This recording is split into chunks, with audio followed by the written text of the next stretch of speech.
Welcome back. तो आजकल Indian navy पूरी तरीके से सुर्खियों में छाई हुई है। इंडियन ओशन रीजन में जितने भी पायरेसी की एक्टिविटीज हो रही हैं उनमें से मैक्सिमम को इंडियन नेवी ही रेस्क्यू करा रही है। अभी हाल ही में इन्होंने एक बांग्लादेश की मर्चेंट शिप को आजाद कराया और सच मानिए इस वक्त भी वो किसी न किसी शिप को रेस्क्यू करा रहे होंगे, जिसकी खबर हमें आने वाले वक्त में मिल जाएगी। पर इस सबसे अलग मिडिल ईस्ट में कुछ ऐसा हो रहा है जो आने वाले वक्त में इंडियन नेवी की मुश्किलें बढ़ा सकता है।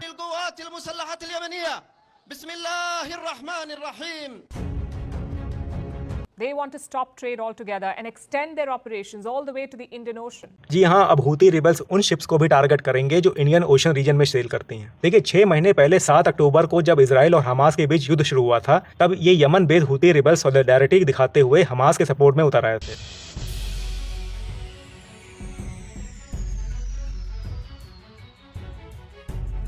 उस वक्त ये लोग डायरेक्टली गाजा पट्टी पे हमास की तरफ से लड़ने तो नहीं गए थे, पर इजराइल पे प्रेशर बनाने के लिए रेड सी एरियाज में इजरायली बेस्ड मर्चेंट शिप्स और कार्गोस पे ड्रोन अटैक करने लगे।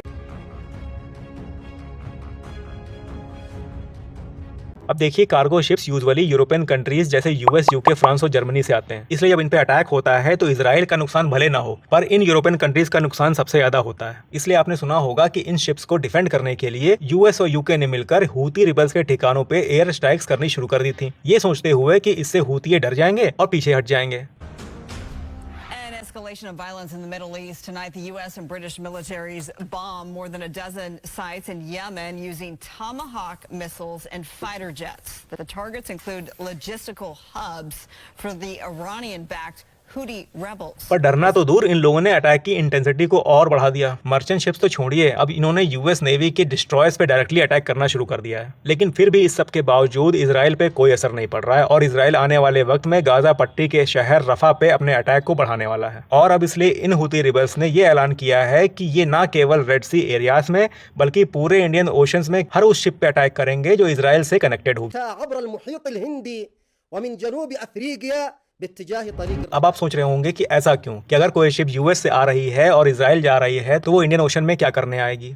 देखिए, दरअसल हुआ ये कि जब हूती रिबल्स ने रेड सी एरियाज पे अटैक करना शुरू कर दिया तो इन मर्चेंट शिप्स ने ये रेड सी स्विस कैनाल वाला रूट बदल के पुराना केप ऑफ गुड होप वाला रूट लेना शुरू कर दिया। वो कंपैरेटिवली एक्सपेंसिव जरूर पड़ रहा था पर सुरक्षित था। पर अब जब हूती रिबल्स ने ये ऐलान कर दिया है कि ये उन शिप्स को भी अटैक करेंगे तो अब वो रूट भी सुरक्षित नहीं रहा। अब यहाँ पे मुद्दे का सवाल ये आता है कि इंडियन नेवी की समस्याएं कैसे बढ़ने वाली हैं। देखिए, इंडियन ओशन रीजन में इंडियन नेवी की बादशाहत चलती है और यहाँ पर जब किसी शिप पे अटैक होता है तो सबसे पहले एसओएस कॉल को अटेंड करने इंडियन नेवी पहुंचती है, फिर वो चाहे सोमाली पायरेट्स के अटैक हो या हूतीज के मिसाइल अटैक्स हों। और आने वाले वक्त में जब हूतीज के missile attacks Indian ocean region में बढ़ जाएंगे तो कहीं ना कहीं इंडियन नेवी डायरेक्टली और इनडायरेक्टली हूतीज के साथ किसी न किसी तरीके से कोई ना कोई कंफ्लिक्ट में इन्वॉल्व होगी ही। देखिए, अभी तक हूतीज अटैक्स रेड सी एरियाज में हो रहे थे जहाँ पर इंडियन नेवी का कोई प्रेजेंस नहीं है, पर इंडियन ओशन में इंडियन नेवी का ही डोमिनेंस है, ऊपर से इंडिया की प्रो इजराइली इमेज। पर इस सब के बीच अच्छी बात यह है कि इंडियन नेवी सिर्फ रेस्क्यू ऑपरेशंस ही ऑपरेट कर रही है और उधर हूतीज भी बस इजराइल को इकोनॉमिक लॉस पहुंचाने के लिए ही शिप्स पे अटैक कर रहे हैं। तो यहाँ भी एक अनस्पोकन अंडरस्टैंडिंग बन सकती है